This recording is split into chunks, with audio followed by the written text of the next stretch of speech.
Pessoal, abra sua Bíblia em 1 Samuel, capítulo 3. Eu, ouvindo Deus nesses últimos 2 dias e perguntando ao Senhor que porção da palavra eu poderia compartilhar essa noite. E o Senhor colocou algo no meu coração, falar sobre o restaurar do nosso sacerdócio. Deus está nesses dias restaurando o entendimento do que é adorá-lo, do que é servi-lo. Amém? 1 Samuel 3, verso 1 diz assim: E o menino Samuel ministrava perante o Senhor sob a direção de Eli. E naqueles dias raramente o Senhor falava, e as visões não eram frequentes. E certa noite Eli, cujos olhos estavam ficando tão fracos, que já não conseguia mais enxergar, estava deitado em seu lugar de costume. E a lâmpada de Deus não havia se apagado. E Samuel estava deitado no santuário do Senhor, onde se encontrava a arca de Deus. Então o Senhor chamou: Samuel, Samuel. E esse respondeu: Estou aqui. E correu então até Eli e disse: Estou aqui, o Senhor me chamou? Eli, porém, disse: Não te chamei, volte, deite-se. Então ele foi e se deitou. De novo o Senhor chamou: Samuel. E Samuel se levantou e foi até o sacerdote Eli e disse: Eu estou aqui, o Senhor me chamou? Disse Eli: Meu filho, não te chamei, volte e deite-se. Ora, Samuel ainda não conhecia o Senhor. A palavra do Senhor ainda não lhe havia sido revelada. O Senhor chamou então a Samuel pela 3ª vez, e ele se levantou, foi até o sacerdote Eli e disse: Estou aqui, o Senhor me chamou. Eli percebeu então que o Senhor estava chamando o menino, e lhe disse: Vá, deite-se, e se essa voz chamá-lo novamente, diga: Fala, Senhor, pois o teu servo está ouvindo. Então foi Samuel deitar-se, e o Senhor voltou a chamá-lo como nas outras vezes: Samuel, Samuel. Então Samuel disse: Fala, Senhor, porque o teu servo está ouvindo. Amém? Espírito Santo da verdade, essa é a tua palavra, que o teu espírito de sabedoria e de revelação esteja aqui, e que a sua voz nos vença, que a sua voz nos derrote, e que nós possamos sair daqui rendidos aos teus pés, em nome de Jesus. Amém. Pessoal, o que está acontecendo aqui é que está havendo uma transição de sacerdócio. 1 Samuel 3 diz que as visões não eram frequentes, que a voz de Deus não estava falando.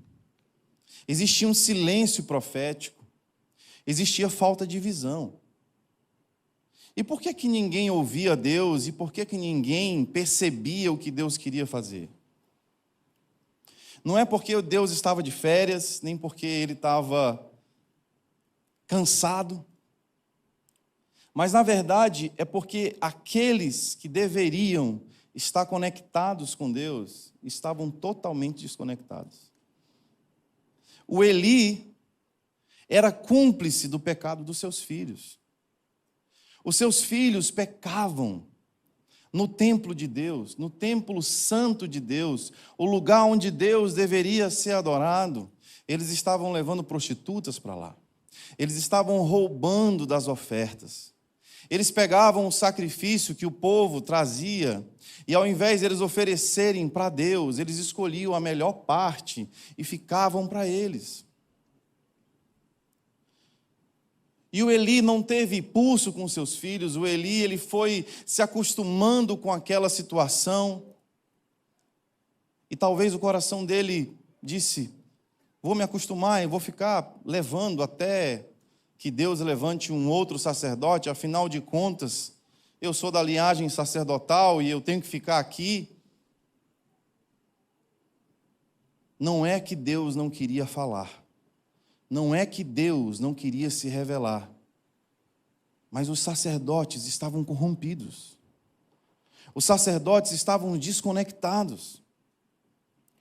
E é muito perigoso algumas coisas que eu vou falar aqui. Eu quero dizer que eu estou falando primeiro para mim, porque sempre que eu falo sobre isso, vem um temor muito grande de Deus no meu coração. E o que o Senhor quer fazer aqui conosco nesses dias é nos tirar de uma posição de Eli e nos colocar numa posição de Samuel. Ele quer renovar em nós esse sentimento, esse desejo, essa paixão por adorar a Deus. O Espírito Santo, ele está nos transicionando. Ele está nos tirando dessa posição onde nós pedimos: Senhor, abençoa meus planos, abençoa os meus sonhos. Está aqui, Senhor, tudo que eu estou planejando, vem com tua bênção.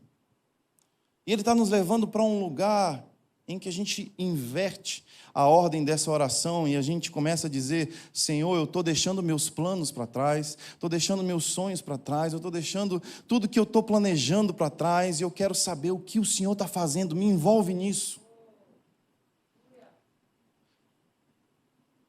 Não me deixa fora daquilo que o Senhor quer fazer.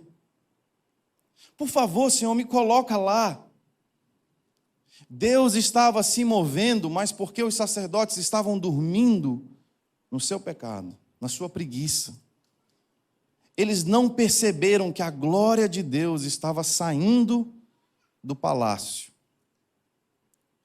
E a glória de Deus, depois, você vai perceber no capítulo seguinte, que os filisteus roubam a arca. E a glória de Deus vai para o lugar do inimigo, e os filisteus não conseguem suportar a arca, porque eles começam a ficar com câncer e com tumores. E o Deus dele começa a cair de cara no chão. Eles falam: a gente precisa botar essa arca em algum lugar, esse Deus de Israel é muito santo. E a casa de Obed-Edom se torna o lugar da habitação da glória de Deus. Eu quero dizer para você que o movimento de Deus é para que você compreenda que a glória dele não está habitando em templos feitos por mãos, mas ele está habitando em você. E que a arca de Deus está mais perto do que você imagina, está na sua casa.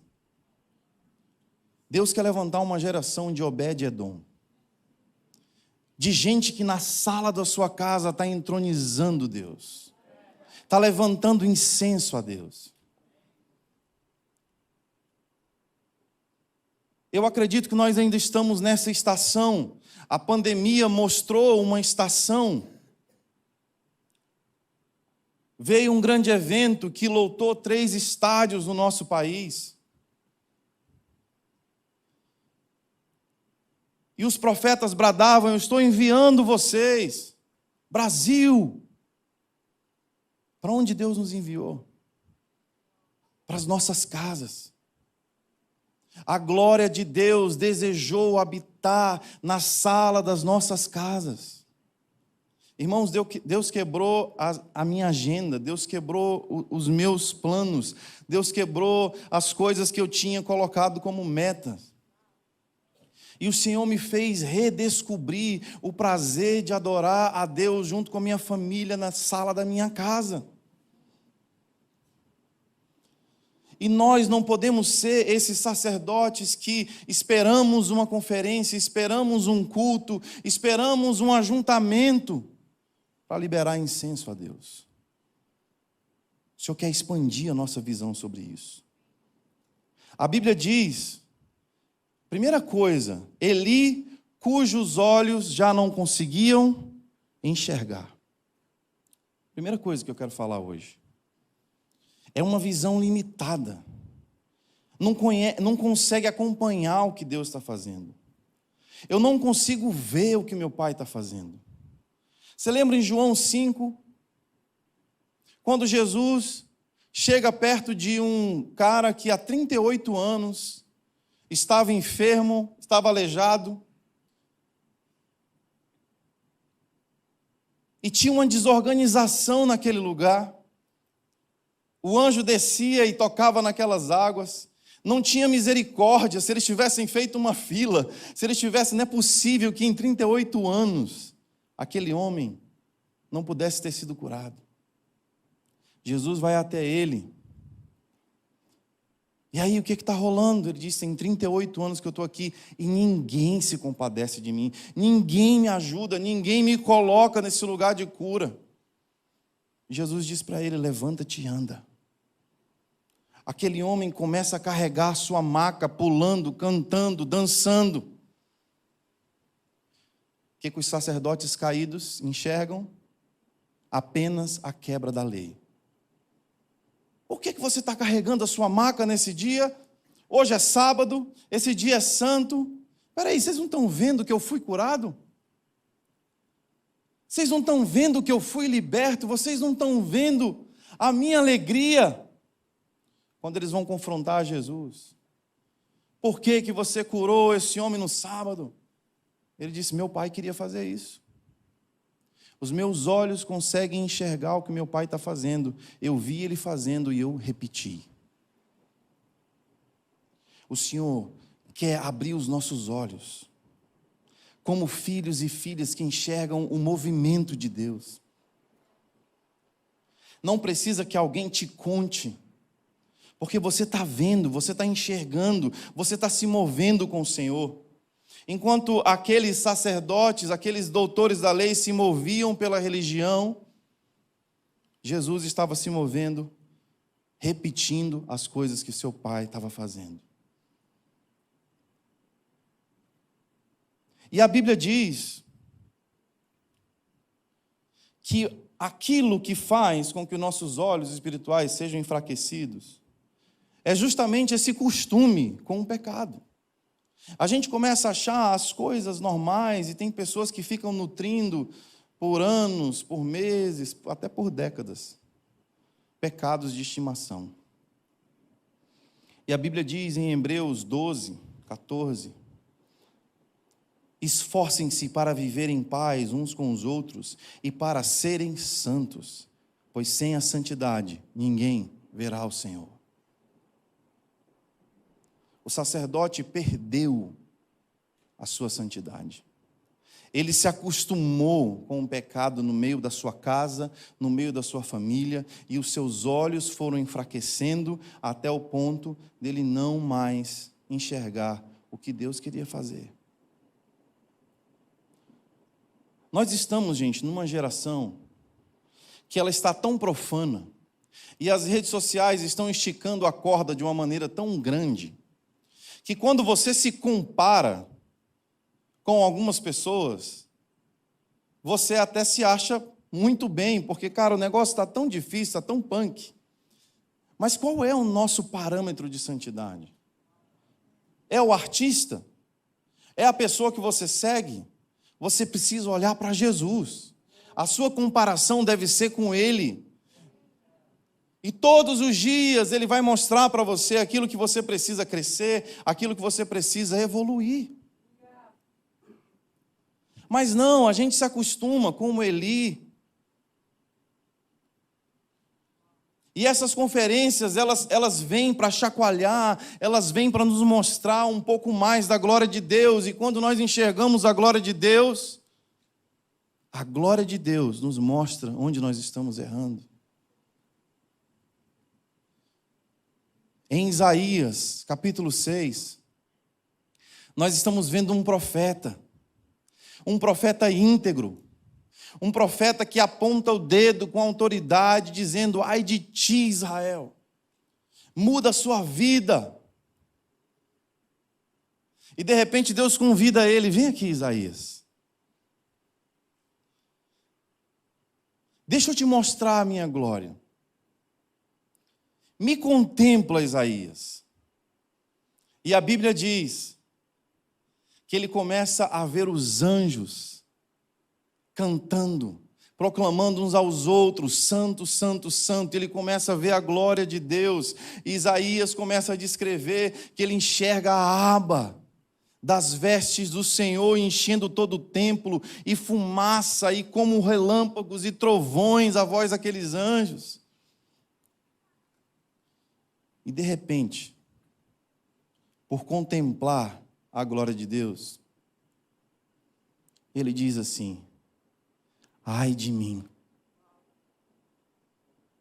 eu vou morrer porque meus olhos estão vendo o rei. E sabe de uma coisa?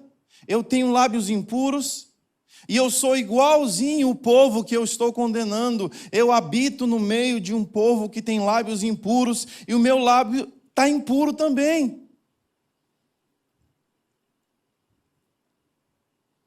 Quanto mais perto de Deus nós estamos, quanto mais nós contemplamos a sua glória, mais nós somos santificados por Ele.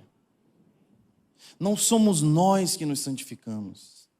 Não é o nosso jejum, não é o nosso esforço, não é a nossa oração, é a proximidade de Deus. Essas coisas são ferramentas para que a gente chegue mais perto, mais profundo, para que a gente olhe para Ele de uma forma mais nítida.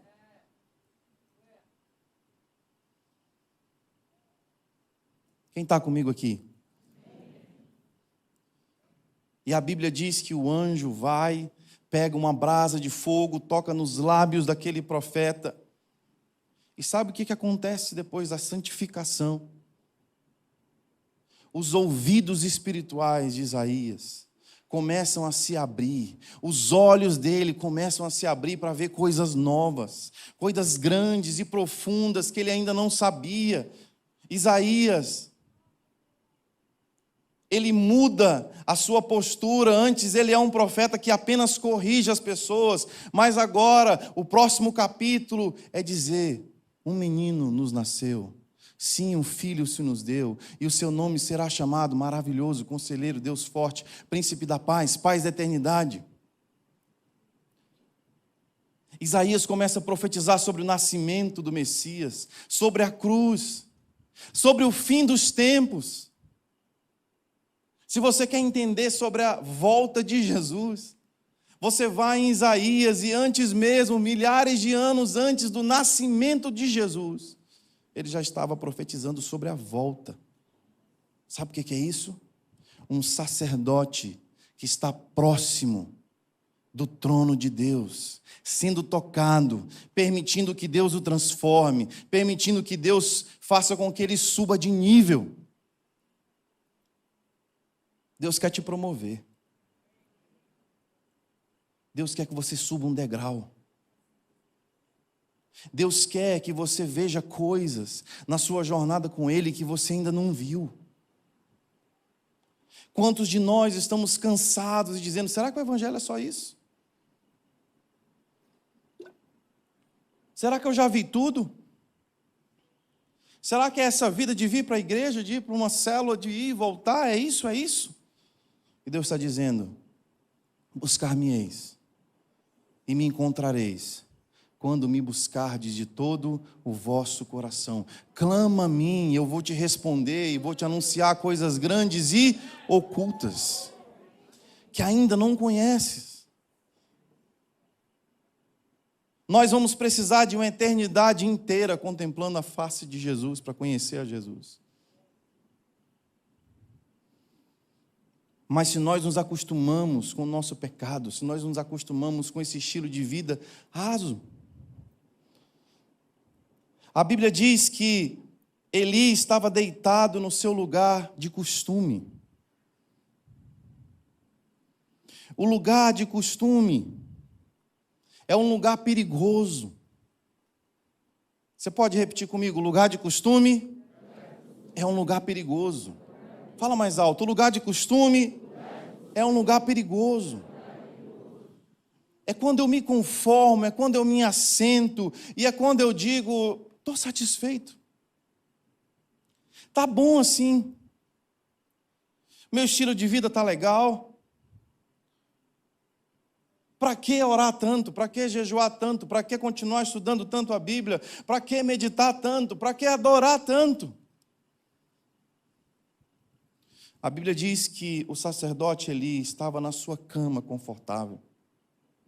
No templo, ele perde o interesse por se levantar na madrugada e colocar o fogo, a lenha no fogo. E ao invés disso, ele transfere essa responsabilidade para um menino inexperiente. Os seus filhos também não queriam mais cultivar essa ordem de Deus de se levantar e colocar a lenha no fogo, para que o fogo do altar não se apagasse. Deixa esse menino fazer isso. Eu posso fazer coisas mais importantes. Gente, essas noites, elas não são para que a gente aprenda coisas novas. É para que a gente volte a fazer as coisas simples que nós esquecemos de fazer. Nós nos acostumamos com um estilo de vida evangélico e vamos nos transformando em evangélicos e vamos falando como evangélicos e vamos vivendo como evangélicos, mas a minha pergunta é: cada ano que se passa, você se torna mais parecido com Jesus? Cada ano que se passa, você vê coisas ruins saindo do seu caráter e coisas novas de Deus impregnando em você? O lugar de costume é um lugar perigoso. É o lugar onde a gente perde o interesse pela oração, pelo jejum. Quando a gente começa a se comparar com os outros, tá ok. Eu já sou um discipulador de alguém, então, eu já estou num lugar, tá bom. Deus está nos convidando para ser aqueles insaciáveis, gente que não se conforma com o que tem, gente que não se deixa enganar, gente que enquanto não estiver submerso na presença de Deus, que não estiver vivendo e vendo as promessas de Deus se cumprindo nas suas vidas, não vão parar. E nós vamos nos acostumando, porque a gente vai achando que está demorando e que o processo está ficando tão difícil, e a gente vai se acostumando e vai ficando ali. Deus está te cutucando nessas 3 noites. Sabe, o lugar de costume é um lugar de conforto perigoso, onde nós nos tornamos religiosos. E esse lugar de costume pode nos tornar dependentes das pessoas. A gente fica sempre dependente da oração de alguém, do conselho de alguém, do ensino de alguém. Afinal de contas, o meu pastor, ele vai buscar a Deus, e ele vai orar, e ele vai jejuar, e eu tenho certeza que ele vai trazer uma palavra que vai me alimentar. E sabe, durante a semana eu tenho o meu life group, e eu tenho uma pessoa que ouve os meus problemas, e eu tenho alguém que me ajuda, eu tenho alguém que me ensina. Isso é maravilhoso, esse é o Evangelho. Mas Deus não nos chamou para depender de homens. Deus nos chamou para que os homens nos ajudem, nos dê ferramentas para chegar mais perto dEle. Você vê o que Samuel está fazendo. A voz de Deus chama ele, ele vai lá: Eli, Eli, é você? Ele não sabia ouvir a voz de Deus. E a voz de Deus persegue, porque ele é muito novinho, ele é muito inexperiente. Samuel, e ele corre de novo: Eli, é você? 3 vezes. Eli estava tão distante de Deus, estava tão sonolento, estava tão religioso, tão desacostumado em ouvir a voz de Deus, em discernir o movimento de Deus, que ele precisou de 3 vezes. Pode ser. Meu filho, se essa voz te chamar de novo, você vai dizer assim: fala, Senhor, porque o teu servo ouve. Sabe o que acontece? Esse é o discipulado. É alguém te ensinando a não depender dele. E dizer: meu filho, essa voz que está te chamando não é minha, é a voz de Deus. Ele quer um relacionamento forte com você, Ele quer um relacionamento íntimo com você. A voz que eu ouço, você também pode ouvir. A face que eu vejo, você também pode ver. Levanta a sua voz e diga: fala, Senhor, porque o teu servo está ouvindo.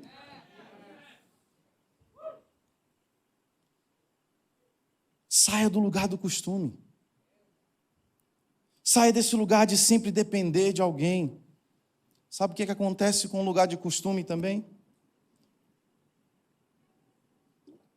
Ele nos deixa indiferentes. Quando a gente se assenta na cadeira da religião, quando a gente se assenta na cama da religião, e quando a gente fica dormindo nela, nesse estilo de vida evangélico, a gente fica lá tão confortável.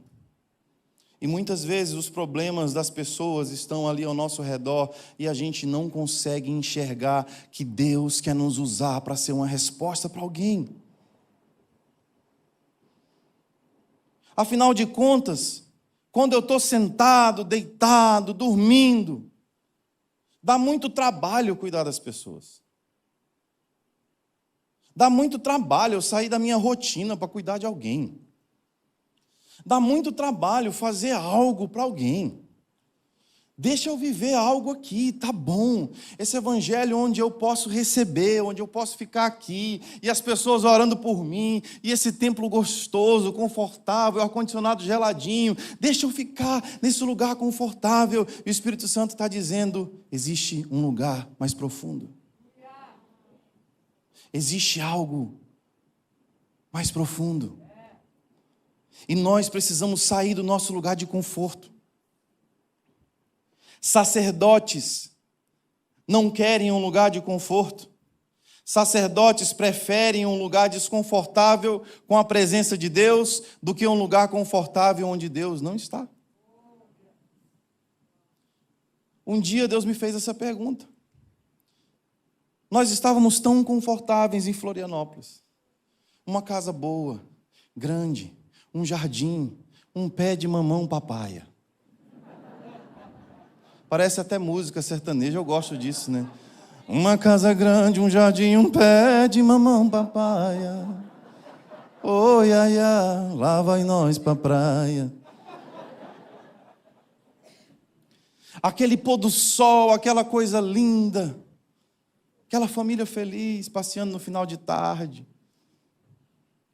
Um dia nós passando aqui, eu e minha esposa e minha família, no nosso carro pela Marginal Tietê, indo visitar um pessoal lá em Taubaté. Passamos naquele trânsito, aquela loucura. A gente olhou um para o outro e falamos assim, nós nunca vamos mudar para São Paulo. Amém? Em nome de Jesus, amém. Pá. Não dá. É trânsito, não sei o quê.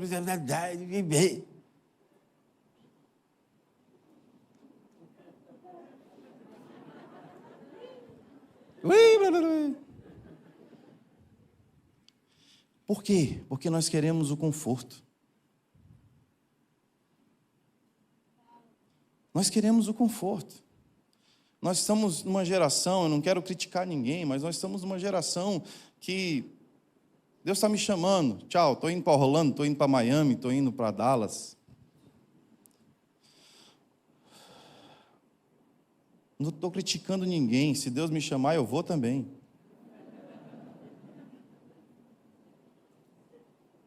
Mas eu estou com saudade das pessoas dizendo, cara, eu estou abandonando tudo e eu estou indo lá para uma nação perto da Síria. Eu estou indo para Moçambique, eu estou indo para a Índia, eu estou indo para um lugar onde as pessoas estão clamando. Mais uma vez eu digo, eu não tenho nada contra a essas coisas. Mas eu só estou identificando pessoas procurando Deus e querendo permanecer em um lugar confortável. Você está comigo, gente? Poxa, me perdoe, eu queria trazer uma mensagem tão doce do Abba Pai. Eu queria mesmo.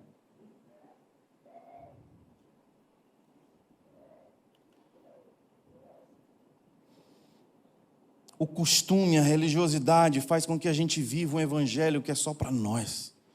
O que Deus pode me dar? O que eu posso receber? O que pode me beneficiar? Afinal de contas, irmãos, nós temos muito problema. Minha família e eu estamos passando por situações que precisamos de milagres. Mas olha, se nós vivemos para buscar milagres o tempo inteiro, e se a nossa relação com Deus for só para que Ele possa nos beneficiar, tem uma coisa errada.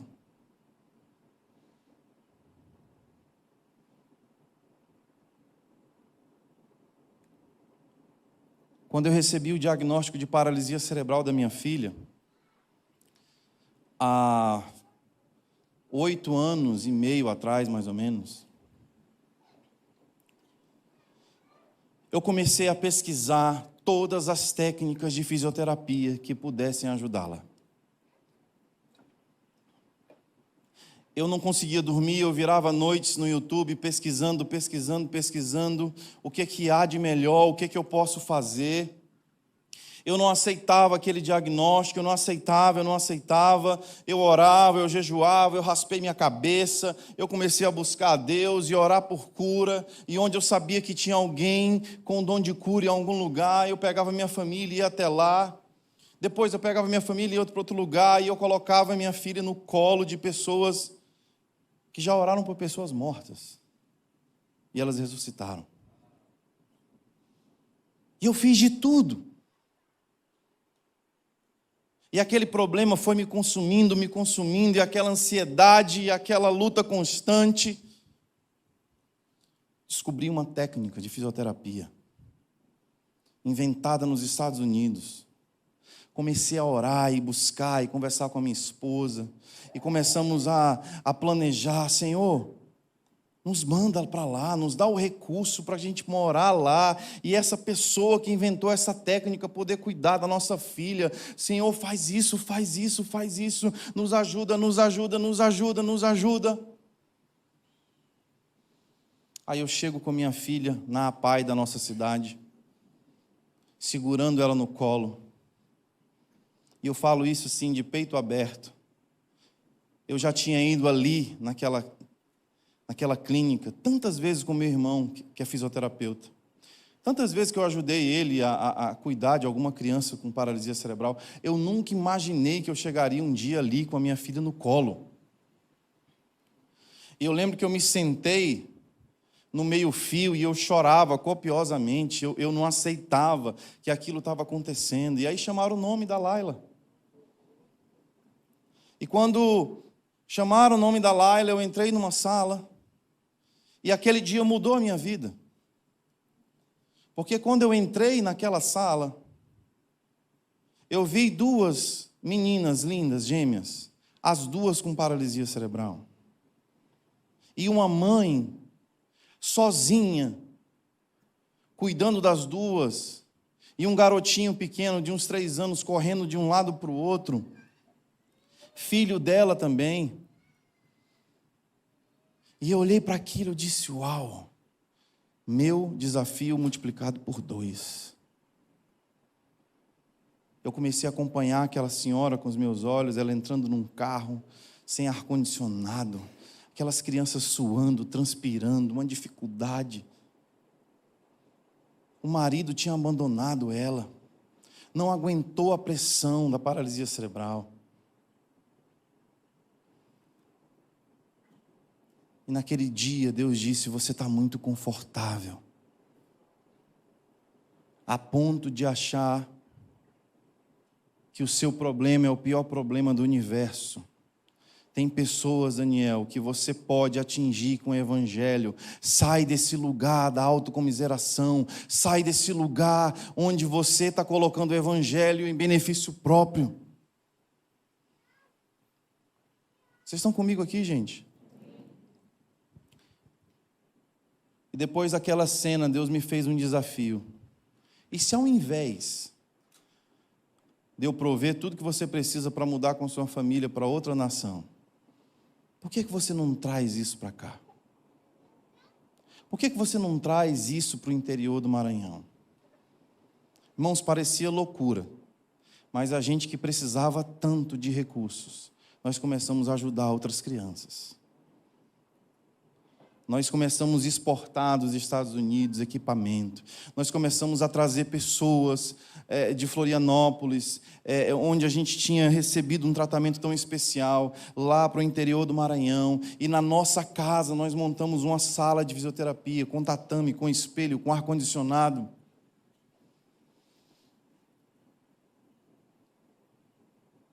E fazíamos campanha, e vendíamos camiseta, e levantávamos ofertas, e a gente conseguia trazer essas pessoas para dentro da nossa casa, e ali, de 7 horas da manhã, 7 horas da noite, nós víamos crianças sendo atendidas, sendo atendidas, sendo atendidas. Irmãos, eu não vi a minha filha andar na sala da minha casa, mas eu vi um garotinho, às 7h30 da manhã, uma gritaria na sala. Eu acordei desesperado. O que é isso? O que é isso? Tinha um garotinho andando na sala da minha casa, dizendo: tio, eu consegui dar 5 passos sozinho. E a família dele,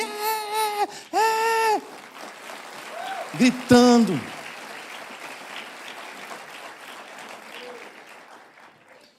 Eu senti o Senhor curando os nossos corações. Eu senti o Senhor liberando graça e favor para vencer aquele desafio da paralisia cerebral, nos tirando da cama confortável de um evangelho onde a gente centraliza o nosso problema.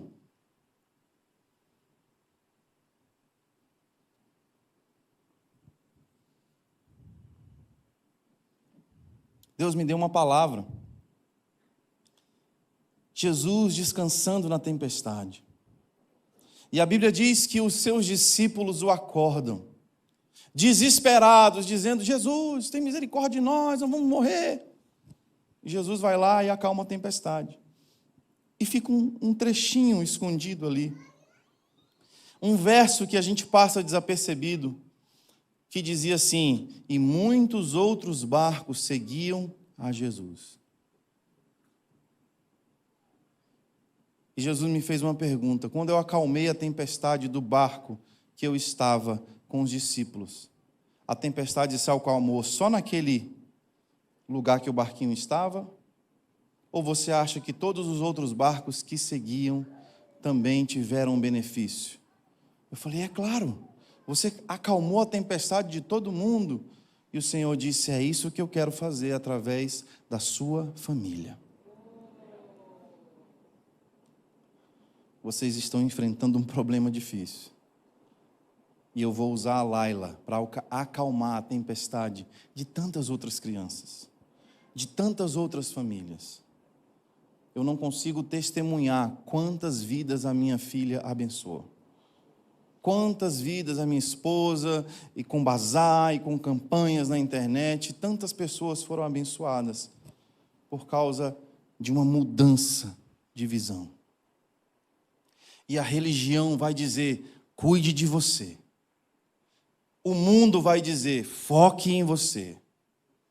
As redes sociais vão dizer: tire uma selfie. É sobre você, é sobre sua vida, é sobre os seus sonhos, é sobre os seus projetos, é sobre seguidores. Eu vi uma postagem maravilhosa na internet. Alguém disse assim: quer ganhar milhares de seguidores em menos de 5 segundos, arrasta para cima. Quando você arrastava para cima, tinha um cacho de maribondo assim. Você batia no cacho e os maribondos, milhares atrás de você, seguidores. Falei: excelente. Deus quer nos tirar desse lugar confortável, irmãos. Deus quer nos tirar desse lugar onde, eu tenho tanto problema, por que eu vou ajudar alguém? Sempre dá para ajudar alguém. E eu vou te falar, ajudar as pessoas é uma chave para ser ajudado por Deus. É uma chave para ser ajudado por Deus. Você percebe que você não está se tornando um religioso quando o seu coração permanece sensível pelas coisas que Deus ama. Se não existe sensibilidade em você pelas coisas que estão acontecendo entre as nações, se não existe lágrimas em você pelas tragédias que estão acontecendo, se as coisas que estão acontecendo ao teu redor não te chamam a atenção, tenha cuidado. Você pode estar se tornando alguém religioso.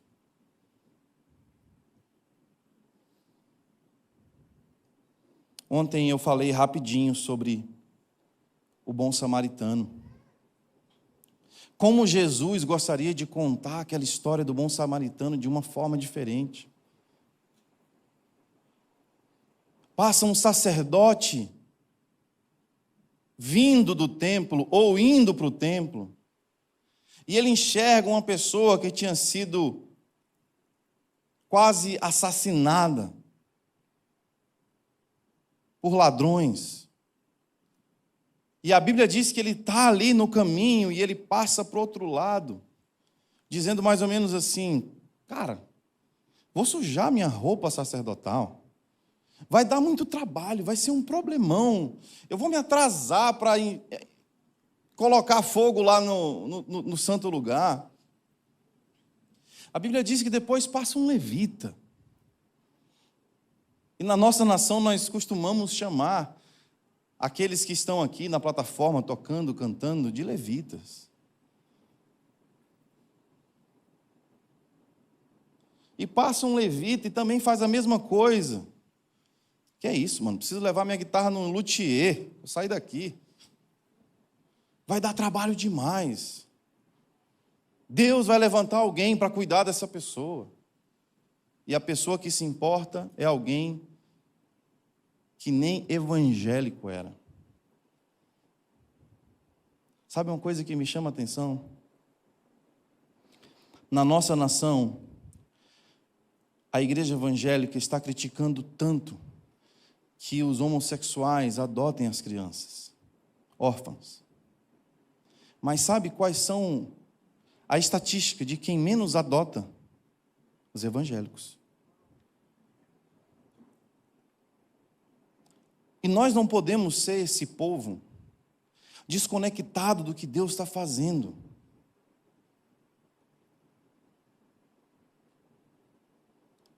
Voltando a falar sobre Isaías, vamos ver um processo da contemplação? Vamos ver se o nosso estilo de vida de adoração está sendo real? Eu contemplo como Isaías contemplou santificação. Eu contemplo como Isaías contemplou, a quem enviarei? Isaías responde: eu, me manda, eu sou a resposta, me envia, Senhor. Eis-me aqui, envia a mim. Se a sua adoração é verdadeira, existe santidade. E se a sua adoração é verdadeira, você está constantemente dizendo: Deus, quem eu posso ajudar? Aonde que é? Me envia, eu estou aqui, conta comigo. Vocês estão comigo aqui? Nós saberemos o sucesso dessa conferência de adoração com os frutos que nós daremos depois dela. Nós não saberemos o sucesso dessa conferência por causa do nosso choro e das nossas lágrimas aqui. E eu sou o primeiro, irmão, para querer que você chore, para querer que você pule, para querer que você se ajoelhe, para querer que você cante, que você segure na asa do anjo e saia voando com ele. Mas para ser de verdade, o fruto tem que vir. O fruto da intimidade, da contemplação tem que vir. Uma vida que não tolera não glorificar a Deus.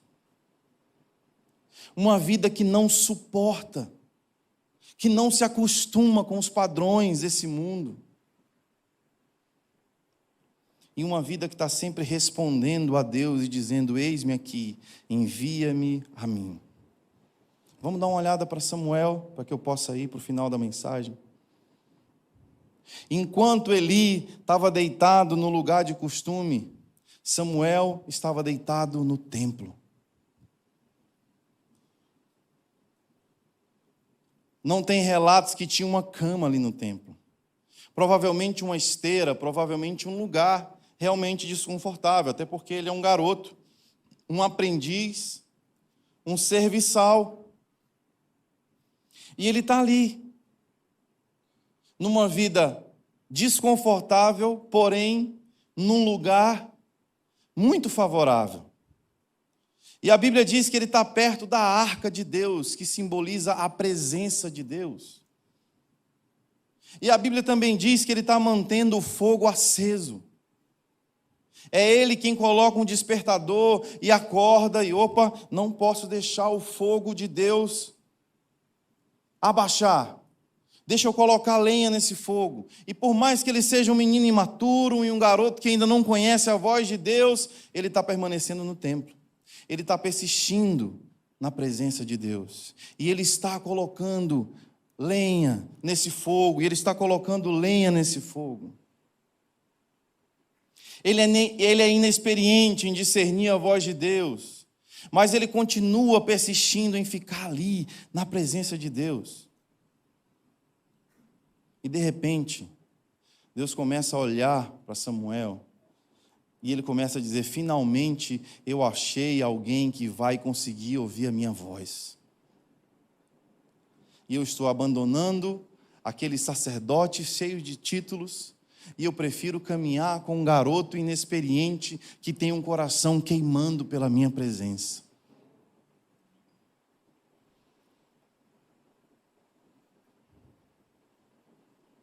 Irmãos, minha oração é que Deus conserve um coração de garoto dentro de mim.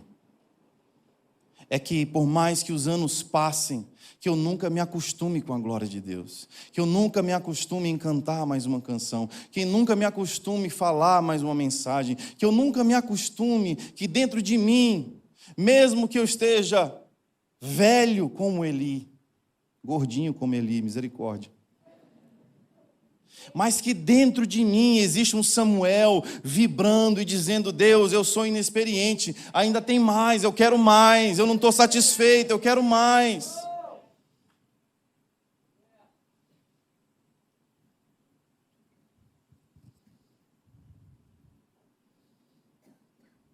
Eu vejo em Samuel muitas características que nós temos que ter.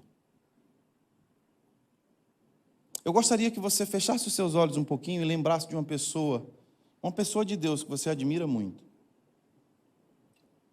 Quem sabe um pregador, um cantor, um escritor, compositor. Cara que você acha assim: esse cara está diante do trono. Lembrou? Agora você pode voltar a olhar para mim. Samuel era instruído por Eli. E Samuel teve direito a ouvir a mesma voz que Eli antigamente ouvia. A Bíblia diz, irmãos, que quando o véu do templo se rasgou, quando Jesus morreu, e aquele véu se rasgou de cima para baixo, o que isso estava simbolizando? O que isso estava dizendo para nós? Que agora não apenas um homem, não apenas um sacerdote poderia acessar a presença de Deus, mas agora todos aqueles que são lavados e remidos pelo sangue do Cordeiro, todos esses podem acessar a presença de Deus. Mas você já percebeu que muitas vezes quando você vê alguém que você admira, você age como: uau, esse cara encontrou um lugar em Deus maravilhoso. Agora eu vou ficar aqui. Porque eu acho que Deus tem seus filhos preferidos, eu acho que Deus tem seus escolhidos. Eu sou esse cara aqui, deixa eu ficar de trás do balcão da minha loja, deixa eu ficar aqui no meu escritório, deixa eu ficar aqui tocando o meu violão nos domingos. E deixa Deus ir levantando essas pessoas que Ele está escolhendo. Você vai ter de Deus aquilo que você quiser ter de Deus. A única pessoa que pode colocar um limite na quantidade de Deus que você tem é você mesmo. É você mesmo. Deus nunca vai dizer para você: espera aí, está ficando cheio demais, rapaz, calma. Dá um tempinho aí. Senão o outro lá vai ficar enciumado, né? Porque, não, Deus não vai fazer isso, não. O Samuel é a prova viva que aqueles que andam diante de Deus com um coração sincero, buscando a sua face, colocando lenha no fogo, perto da presença que significa a arca, esses serão encontrados por Deus. A palavra de Deus diz, gente, que os verdadeiros adoradores não são eles que vão encontrar o Pai, é o Pai que está procurando por eles. Deus está querendo encontrar pessoas. Deus passava pela casa do Eli, dormindo, quase cego, num lugar de costume, num lugar de preguiça, num lugar de religião, ele passava reto. E até que ele encontra um garotinho inexperiente na presença de Deus, no templo, dia após dia, dia após dia, dia após dia, até um dia que a voz de Deus o encontra. E eu quero profetizar sobre a sua vida. Não desista, persevere. Um dia a voz de Deus vai te encontrar. Um dia a presença de Deus vai te encontrar e ela vai te levantar. Eu lembro que na minha adolescência, alguém me emprestou um CD chamado Fogo e Glória. E nesse CD tinha um cara cantando com um sotaque irlandês. Estou voltando à essência da adoração. Aleluia. David Keelan. Eu falei, eu quase não entendo o que esse cara canta, mas tem coisa de Deus aqui. E eu comecei a ouvir aquele disco. Minha mãe me falou assim, Daniel, vai arrumar seu quarto.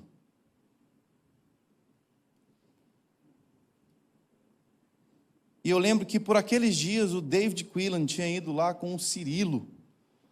Eu lembro que o Cirilo, ninguém conhecia ele. Ele estava tocando contrabaixo para o David.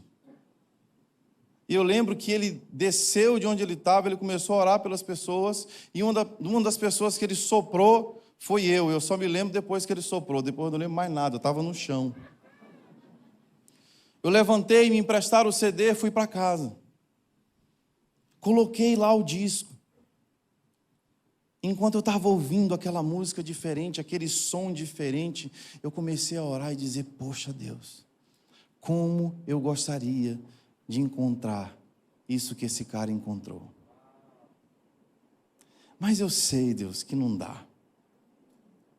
Eu sei que eu sou só um adolescente do interior do Maranhão, mas seria muito legal se eu encontrasse isso que esse cara encontrou. E uma voz lá no meu espírito dizendo, sobe aqui. E eu respondi, o quê? Vem aqui. Você quer o que essas pessoas encontraram? Está disponível, Daniel. Irmãos, eu lembro que eu fui batizado com o Espírito Santo naquele quarto, de short, sem camisa. Eu lembro de estar no chão, sem forças nenhuma no meu corpo, ouvindo aquela música no repeat e tendo uma experiência com Deus tão linda, tão maravilhosa. E eu me levantei aquele dia, com minha mãe batendo na porta do quarto, Daniel, você está aí? Eu não tenho certeza de onde eu estava, irmão, mas era um lugar muito louco que eu estava. Eu estava num lugar tão maravilhoso na presença do Pai. E eu me levantei, tomei um banho. Ela disse, o que aconteceu? Eu falei, mãe, eu não sei, eu estava ouvindo aquela música, eu comecei a orar, eu comecei a dançar, eu comecei a chorar, e eu só me lembro que eu fiquei no chão e não senti mais nada. No outro dia eu peguei minha bicicleta, fui para a igreja. Cheguei na igreja, o músico tinha faltado. O pastor chegou para mim e falou assim, Daniel, você está aprendendo a tocar, né? Você consegue tocar uma música para a gente? Eu falei, pastor, eu acho que eu consigo. Então, meu filho, não tem ninguém mesmo, é tu.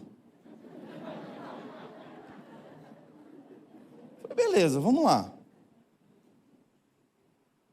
Fechei os olhos e falei assim, hoje eu sou o David Keelan. E eu comecei a cantar, estou voltando a essência da adoração. Fechei o olho. Quando eu fechei o olho era 9h30 da manhã. Quando eu abri, era 12h40. Eu estava com cãibra em todo lugar do corpo que você imaginar, porque eu estava tocando aqueles acordes. E os irmãos estavam no chão chorando. E os pastores da igreja estavam abraçados, pedindo perdão uns para os outros. Quando eu não aguentava mais, eu fiz assim. O pastor veio para frente e falou: em nome de Jesus, não pare. Eu disse: eu não aguento mais. Ele: meu filho, faça alguma coisa. Aí trouxeram uma água, uma cadeira, e eu fiquei: estou voltando. Nunca chegava, sempre estava voltando.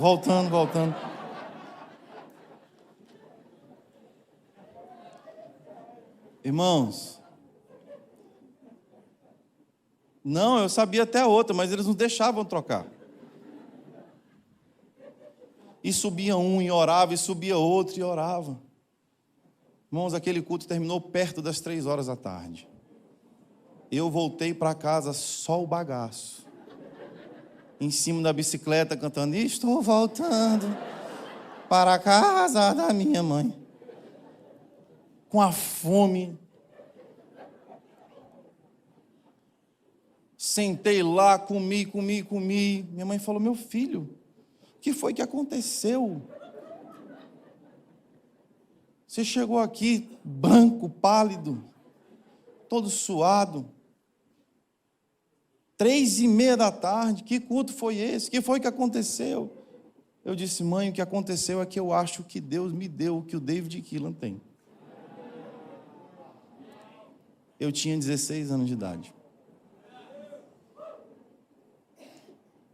Por que eu estou falando isso para você? Para você achar que eu sou o bonzão? Não. Eu estou falando isso para você porque Deus não está te vendo mais como um Eli cansado, preguiçoso.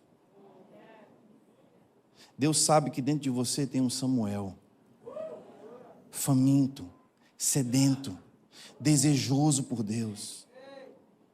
Deus sabe que dentro de você tem alguém que vai alcançar aquilo que as pessoas que você admira já alcançaram, e muito mais.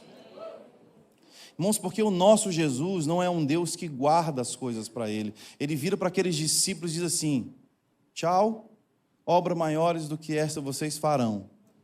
E os caras falam: o quê? É isso mesmo. Quando o Espírito Santo vier sobre vocês, vocês vão ver um negócio muito louco. Obras maiores do que essas vocês farão. Vocês vão me superar. Não existe limites. Vamos ficar de pé nos nossos lugares? Antes que o pastor aí me ligue: meu amado, os irmãos precisam vir para o culto amanhã. Com muito amor e carinho eu falo isso, meu amado. Acabe o culto. Mateus, sobe aqui.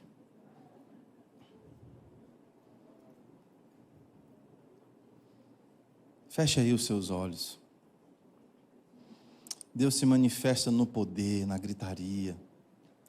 Deus se manifesta na imposição de mãos. Mas Deus se manifesta nesses momentos de calmaria. E eu quero finalizar essa escola. Se você é um músico, se você é um cantor, por favor, vem aqui para frente, se ajoelhe aqui na frente.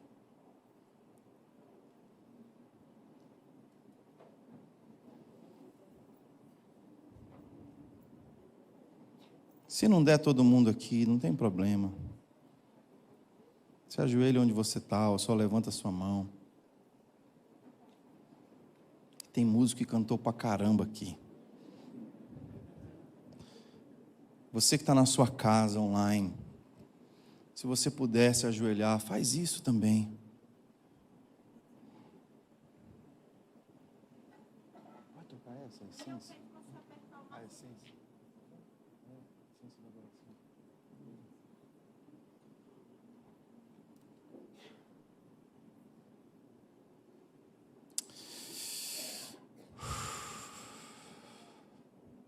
Não é porque eu chamei os músicos e cantores aqui na frente que Deus não quer falar com vocês também que estão nas cadeiras. É só porque nós estamos dando uma ênfase a essas pessoas que usam a arte para glorificar a Deus. Eu quero orar para que venha sobre todos nós que estamos aqui um santo temor e uma convicção que o Senhor está nos transicionando. O Senhor está nos pegando pelas mãos e dizendo: sai da sua cama confortável, sai desse lugar onde você não enxerga o que eu estou fazendo, sai desse lugar de costume. O seu lugar é no templo, é perto da arca, é perto da presença, é colocando lenha no fogo da minha presença todos os dias. O seu lugar é nesse ambiente onde a minha voz vai te encontrar. Esse é o seu lugar.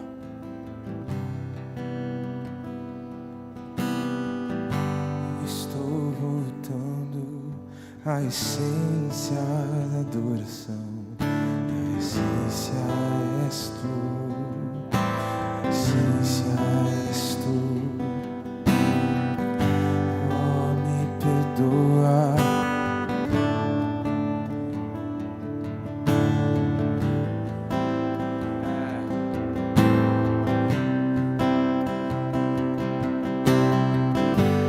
Estou voltando à essência da adoração. E a essência és tu, a essência és tu, Jesus. Oh, me perdoa pelo que eu fiz nela. Toda a essência és tu, a essência és tu. Diga: estou voltando, estou voltando.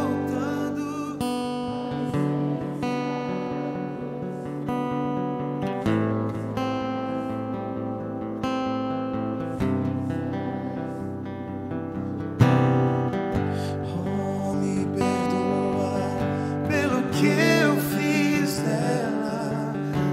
A essência és tu, a essência és tu.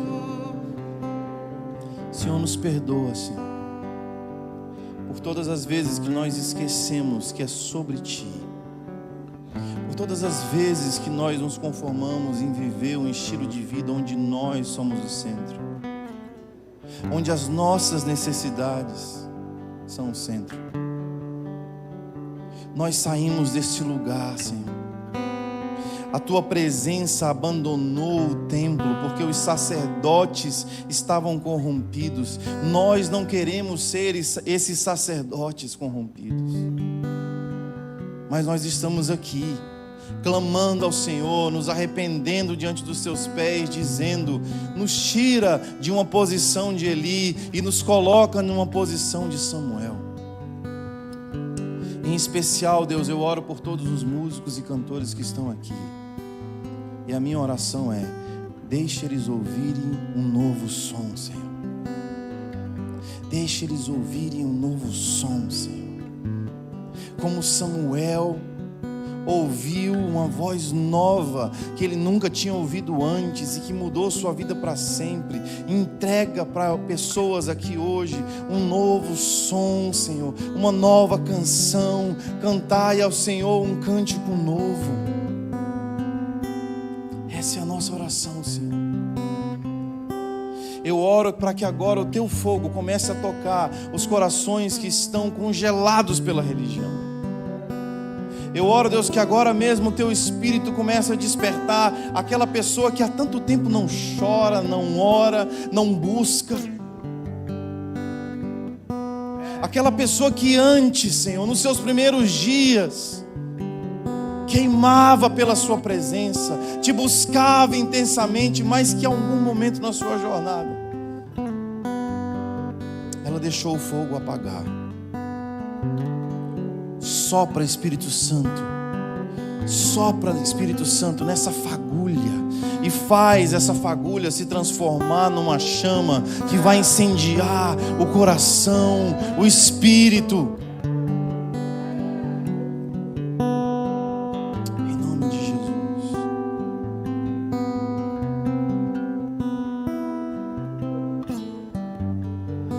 Rei de imensurável valor, ninguém pode expressar o quanto és digno. Embora eu seja pobre e fraco, tudo que tenho é teu, cada fôlego meu. Mais que uma canção eu te darei, pois apenas uma canção não é o que queres de mim. Mais profundo busca o Senhor do que os olhos podem ver. Queres meu coração? Levante as suas mãos, entregue o seu coração para Ele. Estou voltando à essência da adoração, e a essência és tu. A essência és tu, Jesus. Oh, me perdoa pelo que eu fiz dela. A essência és tu. A essência és tu. Faça a sua própria canção de adoração. Deixe Ele ouvir o som da sua voz. Deixe Ele ouvir o som do seu coração.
Presença de Deus,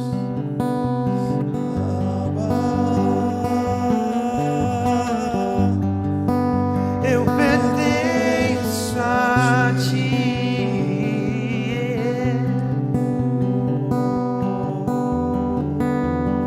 Abba,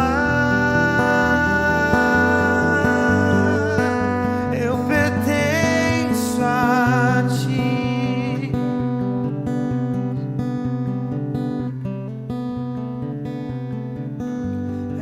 Mais real que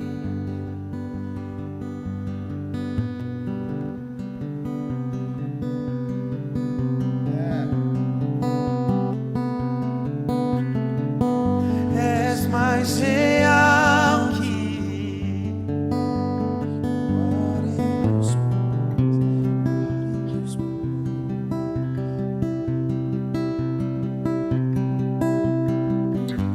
teus pensamentos me definem. És tudo para mim, és a minha realidade, és a minha realidade.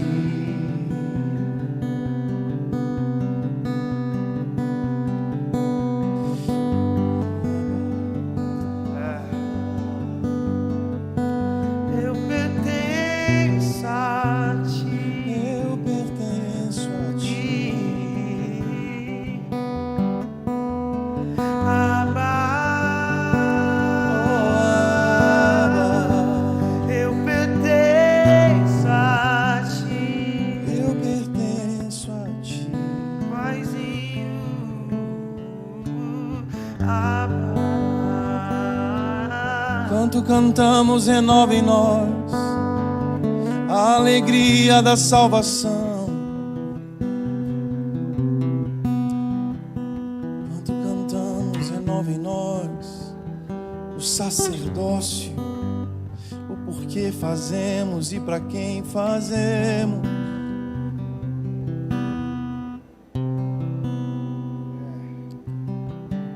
Não é um trabalho, Senhor. Não é um sacrifício, Senhor.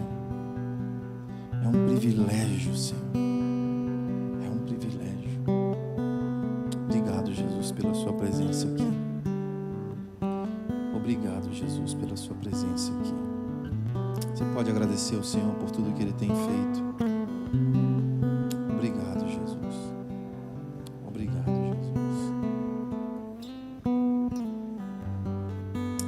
Aleluia. Os músicos que estão aqui na frente estão assistindo pela internet.